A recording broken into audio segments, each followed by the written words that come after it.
Buenos días, jóvenes estudiantes. Hoy vamos a continuar desarrollando la sesión programada por hoy en la asignatura de literatura.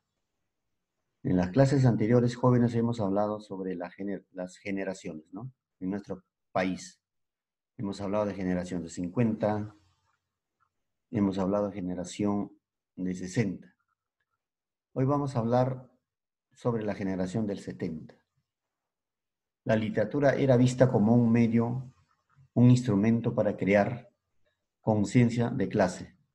No tuvo un carácter generacional, sino ideológico, ¿no? Ese es el concepto, la visión que tenían los literatos de generación de 70, ¿no?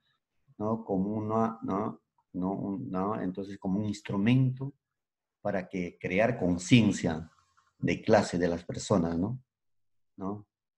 Eh, no tuvo un carácter generacional, no generalizó, sino tuvo un carácter ideológico, ¿ya? Entonces aquí tenemos los representantes de esta generación.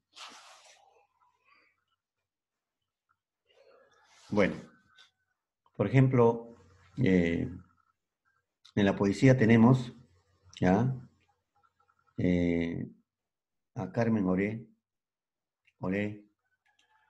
Enrique Verástegui y José Watanabe. Por ejemplo, obras de Carmen Olé, Noches de Adrenalina, Todo orgullo humea la noche, Retrato de mujeres sin familia ante una copa, ¿no? De Enrique Verástegui, en los extramuros del mundo, ¿no? Equinoccio del cuerpo y el alma. De José Watanabe, Álbum de familia, El uso de la palabra, Historia natural, Cosas del cuerpo. Son poemas, ¿no? De esta generación. De la generación del 70 se caracteriza, por ejemplo, en cuanto se refiere a la narrativa y la poesía, el tono protestario, ¿no? E iconoclastia, del yo poético que se evidencia más en textos y manifiestos de marcado acento ideológico, en pro del socialismo que en sus expresiones estéticas. ¿Ya? Ahora, ¿quiénes son los representantes en narrativa? Acá tenemos Alfredo Breis Echenique, Fernando Ampuero, Cromwell Jara, los principales exponentes de esta generación. Fernando Ampuero, ¿no? Sus obras sobresalientes tenemos, por ejemplo, El par en el mundo, que acá, ¿no? Par en el mundo, que acá me bajo, es un cuento, ¿no? Carmelo Verde, novela negra. Linda, novela Planeta. Hasta que me orinen los perros, novela Mayra, Sofía y otros cuentos. El peruano imperfecto, Alfaguara, novela. Loreto, Planeta, novela. Luego, Breis Echenique. De todos estos narradores, quizás la más o el más sobresaliente es Breis Echenique, ¿no? Por ejemplo, él ha recibido una serie de premios. Por ejemplo, nació en el Premio Casa de las Américas, ¿no? Premio Nacional de Literatura, Un Mundo para Julius, Orden El Sol del Perú, rechazado por sus convicciones democráticas, Premio Nacional de Narrativa de España, 1998, por Río de Nocturnidad, Premio Nobel Planeta 2002 por El Huerto de mi Amada, Premio Vinsani Cabu 2000 en Italia, ¿no? Por la amigdalitis de Tarzán, Premio Eiffel de Literatura en Lenguas Romances 2012. Sus obras, tenemos por ejemplo en cuentos Huerto Cerrado, La Felicidad, todos los cuentos, Magdalena Peruana y otros cuentos, cuentos completos, Guía Triste de París, Esposa del Rey de las Curvas. Y otros textos bibliográficos, por ejemplo, Vuelo de Buen Cubero, Crónicas Personales, Permiso para Vivir, 12 cartas a 2 amigos, Permiso para Sentir. También tiene novelas, Un mundo para Julius, Tantas veces Pedro, La vida exagerada de Martín Romaña, El hombre que hablaba de Octavia de Cádiz, La única mudanza de Felipe Carrillo, Dos señoras conversan, No me separen en abril, Reo de nocturnidad, La amigdalitis de Tarzán, El huerto de mi amada, las obras infames de Pancho Maravio, Dándole pena a la tristeza. Son las obras o novelas de Bryce Echenique. Acá tenemos, por ejemplo, también a Glowen Jara. Sus obras son Montacerdos, novela breve, Montacerdos y otros cuentos. Estos son los representantes de la narrativa 70. Ustedes saben por el contexto, ¿no? ¿Qué es lo que sucedía en la narrativa 70? Ya Lima ya estaba casi llena de migraciones, y también en Lima crecía la aristocracia. La división de clases sociales era muy marcadas, y también la discriminación. Todo eso pues son, y mayormente estos autores toman a Lima urbano, problemas sociales de Lima urbano, ¿ya? Diferentes lugares, ¿no? Llama de Miraflores, San Isidro, ¿no? O otros tratan, por ejemplo, sobre las barriadas, etc., ¿no? Entonces, eso es lo que representa la generación del 70, ¿ya? Ahora vamos a hablar un poquito de Bryce Echenique.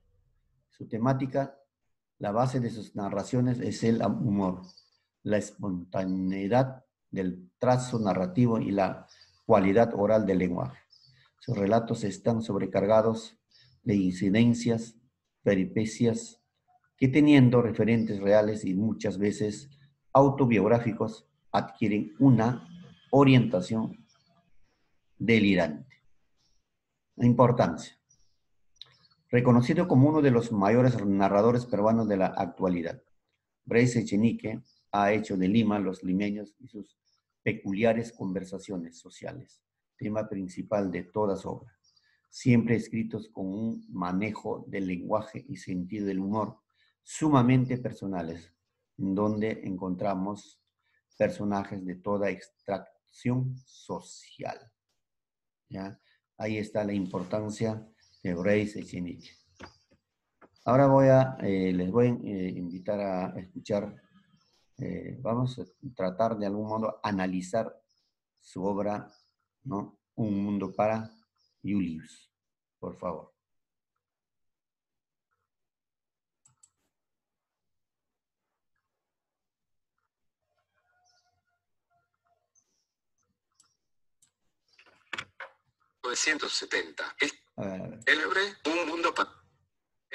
Un mundo para Julius. Estupendo, me parece bien. Antes de empezar, quisiera acotar que esta obra es de tipo novela y fue publicada en 1970. Esta novela es una mirada crítica y burlona de la clase alta limeña, al igual que muchas obras de Bryce Echenique. Esta obra tiene elementos autobiográficos. Bien. Ahora empecemos con el resumen de la novela.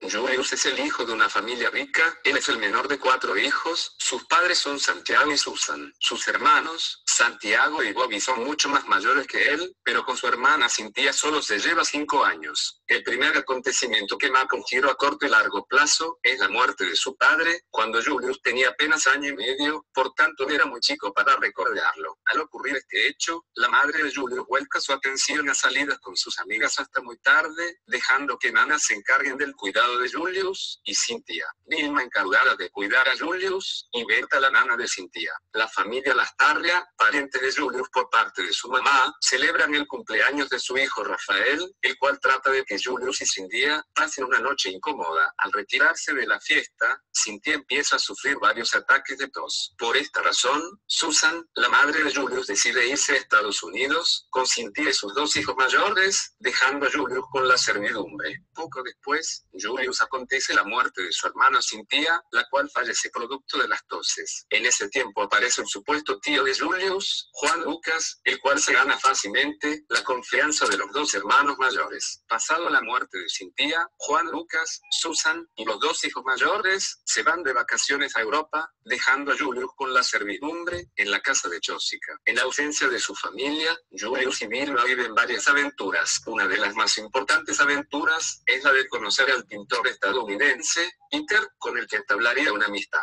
Poco después llega una carta de Susan, informando que se ha casado en Londres con Juan Lucas, para lo cual no pasa mucho tiempo y regresan a casa, y empiezan la mudanza de nuevo a Salaberry. Al poco tiempo estalla un nuevo problema. Julius descubre que Santiago se acuesta con Vilma, lo cual se llegan a enterar Susan y Juan Lucas. Este hecho ocasiona que manden a Santiago a estudiar a los Estados Unidos, y que despidan a Vilma, la cual decide regresar a su pueblo natal.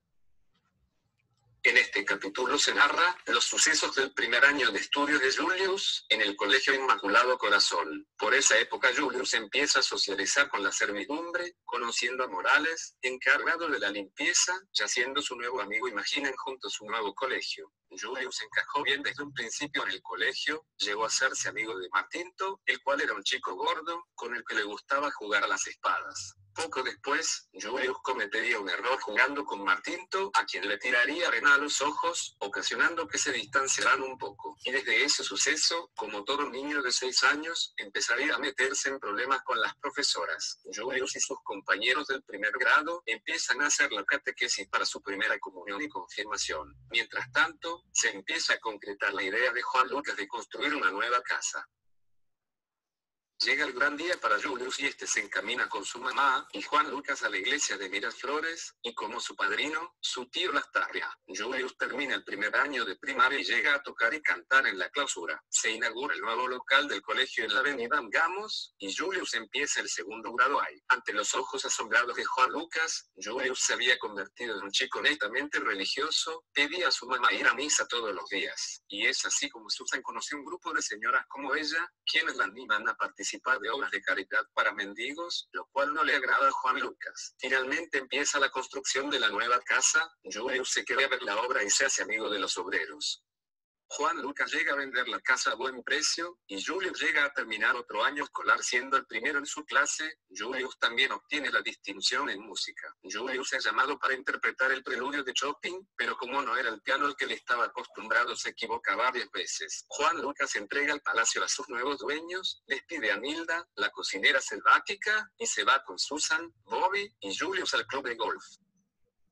La familia de Julius se va al country club a pasar las vacaciones, a vivir en un hotel hasta que esté listo el nuevo palacio. Susan ocupa su tiempo en buscar los adornos para su casa nueva, y Bobby empieza a seguir los pasos de su hermano Santiago, empieza a salir a fiestas, y solo regresa a pedir dinero. Julius se convierte en el único niño que le queda a su mamá, con lo que ellos pasan un poco más de tiempo. Un día Julius, de regreso a casa, conoce a su primer amor, una chica llamada Cecilia. No obstante, habría dos problemas: ella tenía novio, y ambos eran como 7 años mayores que Julius. Julius, entre todas las salidas, se empieza a dar cuenta del deterioro de la relación entre su mamá y Juan Lucas. Juan Lucas a veces era indiferente, y a veces optaban por dormir separados, ocasionando ese tipo de pensamientos en Julius. Finalmente habría acabado el verano, Julius debía de regresar al colegio, a su último año de Inmaculado Corazón.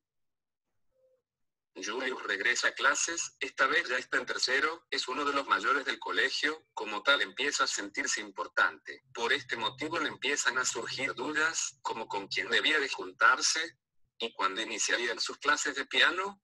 Luego Julius se enteró que sin previa consulta, y por recomendación de la tía Susana Lastarria, Julius ya no iría a recibir clases con la madre Mary Agnes. Su nueva profesora de piano sería Frau Proserpina, aunque él no quería, tuvo que aceptarlo. Poco después Julius tuvo un conflicto con un compañero, Sánchez Concha, conflicto en el cual Julius terminó con un amoretón en la mejilla. Al enterarse de esto, Carlos, el chofer, le dice a Julius que debería aprender a defenderse, y él se encargaría de enseñarle. Julius empieza a asistir a sus clases de piano, y descubre la maldad de su profesora, ya que le daba reglazos en la muñeca por cada error que cometía. Pero esto no hizo que Julius desistiera, él quería tocar en grandes presentaciones donde hubiera mucha gente. Pronto Sánchez dejaría de ser el más matón de la clase, ya que entraría a estudiar junto a ellos Fernandito Ranchal. Todos en el salón empezaron a contemplar tímidamente. Un día de clases Julius defiende a Cano, ya que este había sido golpeado por Fernandito, y Julius recibe un golpe en la cara justo cuando la madre estaba de regreso.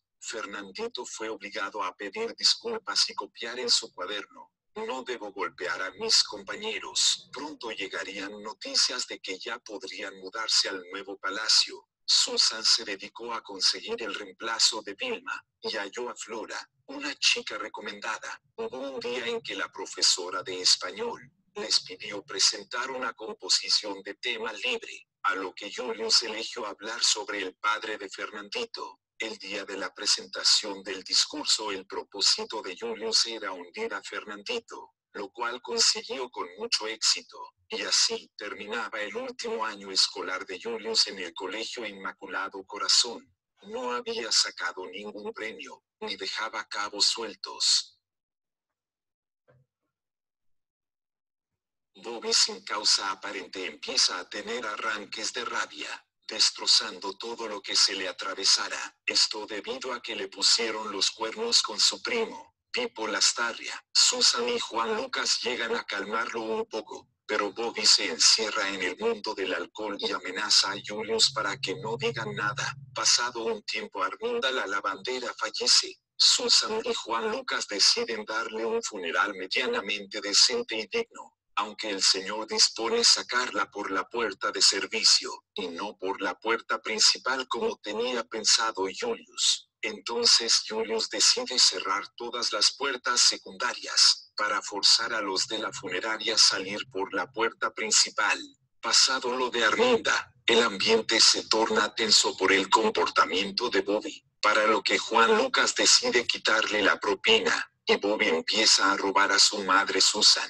Entonces Susan decidió guardar su dinero en la caja fuerte del palacio, y Bobby no pudo descifrarla. Entonces fue a donde Julius y le trata de convencer de que le dé el dinero, que él tiene guardado en su alcancía. A cambio Bobby le diría con quién iba a tener relaciones esa noche, a lo que Julius le dice que él no tiene la llave, que está en la caja fuerte. Pasado un tiempo Nilda llegó al palacio, y se puso a conversar con los de la incertidumbre. Julius no salió porque estaba muy nervioso y con miedo. Al regresar al palacio Julius llega a escuchar que Vilma se había convertido en una prostituta, y así pudo adivinar a quién se refería Bobby, cuando le dijo: te digo con quién tendré relaciones si me das el dinero de tu alcancía. Julius le entregó a Bobby la llave de la alcancía. Este le dijo que no era cierto lo de Vilma, a lo que Julius no tomó importancia.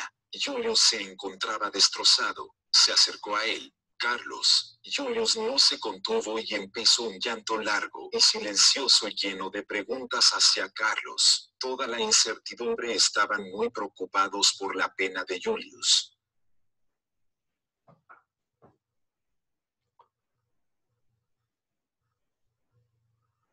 Bueno, hemos escuchado, resumen, el argumento de la obra Un mundo para Julius, ¿no? A ver, vamos a dar un poco vamos a comentar sobre el contenido de la obra, ¿no? Si nosotros vamos al título, ¿no? Connotativamente, el título de Un mundo para Julius refleja la decadencia y el desmoronamiento, ¿no?, de la oligarquía. de la sociedad aristocrática, ¿no? ¿No? Por ejemplo, aristocrática, la burguesía en la ciudad de Lima, ¿ya? Más o menos en los años o en la década del 50 o 70, ¿no? Y la aparición de otra sociedad, ¿no? Por ejemplo, vemos ¿no? en la necesidad de buscar para el niño Julius un mundo diferente, a una sociedad que se sienta, ¿no? Una sociedad que sienta parte de ella, una vida propia a su tiempo, a sus expectativas, ¿no es cierto? Entonces, ¿por qué creen que el niño Julius o el Junius busca esa sociedad? Porque en el entorno que él vivía no era feliz, no era feliz. Entonces eso nosotros podemos llegar a la conclusión de que los ricos no son felices, no viven felices, ¿no?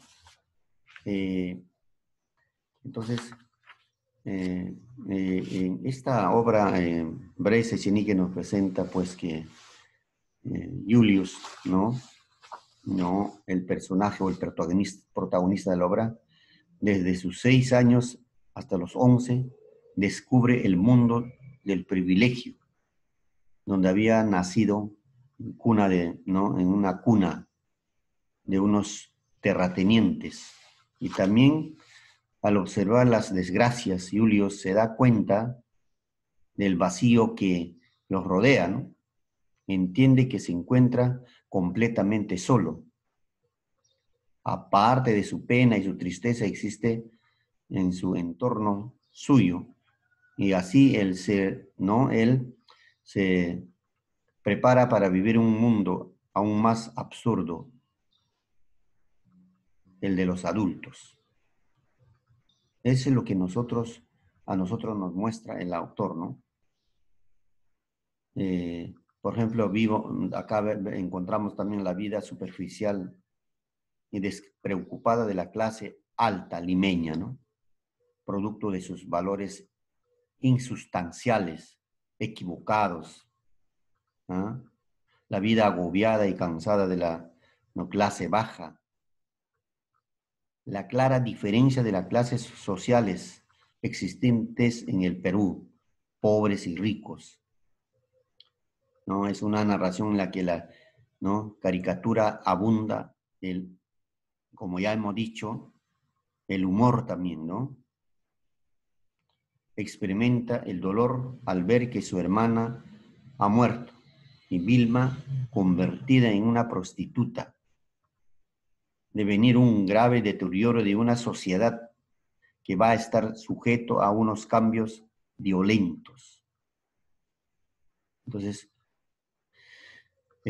por ejemplo, Franz Kafka, ¿no? Presenta, por ejemplo, Metamorfosis, la deshumanización. Los ricos pueden deshumanizarse. ¿Por cuándo se deshumanizan los ricos? Cuando los ricos vuelven parásitos, cuando pierden todo. Y eso ha pasado un montón y pasa en el mundo, ¿no? Eso es lo que vemos nosotros como ideas centrales de un mundo para Julius, ¿no? ¿Ya? Entonces, podemos llegar, por ejemplo, ¿qué mensaje rescatamos en esta obra? ¿No? Por ejemplo, acá vemos, por ejemplo, que en la vida de los ricos la felicidad y el amor está ausente, ¿ya? Totalmente ausente. De vez en cuando se sienten solos, distantes de la sociedad que los rodea. Es decir, tener mucho dinero no significa que vas a vivir en armonía, en felicidad. Más bien te va a dar muchos problemas. Eso es lo que sucede con esta familia. Ahora, en estas situaciones el amor está ausente. No hay amor. Por eso las personas buscan el amor en otras personas, ¿no? Entonces, Un mundo para Julius, ¿no? Es la mejor novela de Bryce Echenique, porque él critica sin recelo alguno a la oligarquía, a la aristocracia peruana, ¿no? Por eso es que esta obra ha sido considerado por los críticos una de las obras más resaltantes ¿no? de Bryce Echenique. Un mundo para Julius. Bueno, jóvenes, eso es todo. Espero que haya sido a su agrado esta pequeña exposición. Si hubiese alguna duda, estaremos clarificando en horas de la tarde. Muchas gracias.